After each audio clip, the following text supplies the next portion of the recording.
હાલ એક ચોંકાવનારા સમાચાર સામે આવી રહ્યા છે। જાપાનથી લઈને ચીન સુધી જન્મદર ઝડપથી ઘટી રહ્યો છે અને વૃદ્ધોની વસ્તીમાં વધારો થઈ રહ્યો છે, જેનાથી કાર્યક્ષમ યુવાનોની અછત થઈ ગઈ છે। આ દેશના યુવાનોને બાળકો પેદા કર્યા બાદ સરકાર જાતભાતની સુવિધા આપી રહી છે, પૈસા પણ આપવામાં આવી રહ્યા છે, યુવતીઓને શહેરમાંથી ગામમાં મોકલવામાં આવી રહી છે।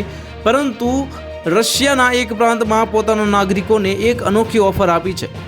પશ્ચિમી રશિયાના નિજની નોવગોરોડમાં યુવાનોને ચાર બાળકો પેદા કરવાની અપીલ કરવામાં આવી છે અને અહીંયાની સરકારે એવી પણ જાહેરાત કરી છે કે અમે દરેક બાળક પાછળ 10 લાખ રૂપલ એટલે કે 8 લાખ રૂપિયા આપીશું। અને રશિયાના નિજની નોવગોરોડના સરકારી અધિકારી ગ્લેબલ નિકિતની દ્વારા આ ઓફર લોન્ચ કરવામાં આવી છે અને જેને યુદ્ધ અધ્યયન સંસ્થાના રિપોર્ટમાં પબ્લિશ કરવામાં આવી છે। અને રશિયામાં પણ જન્મદર ખૂબ ઓછો છે।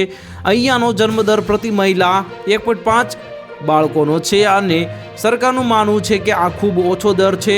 જો હાલની વસ્તીને જાળવી રાખવી હોય તો પ્રતિ મહિલા જન્મદર 2.1 બાળકોનો જે હોવો જરૂરી છે અને સરકાર તેને જાળવવા માટે પહેલા જ તમામ પ્રકારના પ્રોત્સાહન આપી ચૂકી છે। રશિયા યુક્રેન સાથેના યુદ્ધમાં લગભગ છેલ્લા 2 વર્ષથી ફસાયેલું છે અને આ યુદ્ધમાં તમામ યુવા સૈનિકો શહીદ થઈ ગયા છે, જેના લીધે રશિયાની વસ્તીમાં ઝડપથી ઘટાડો થઈ રહ્યો છે।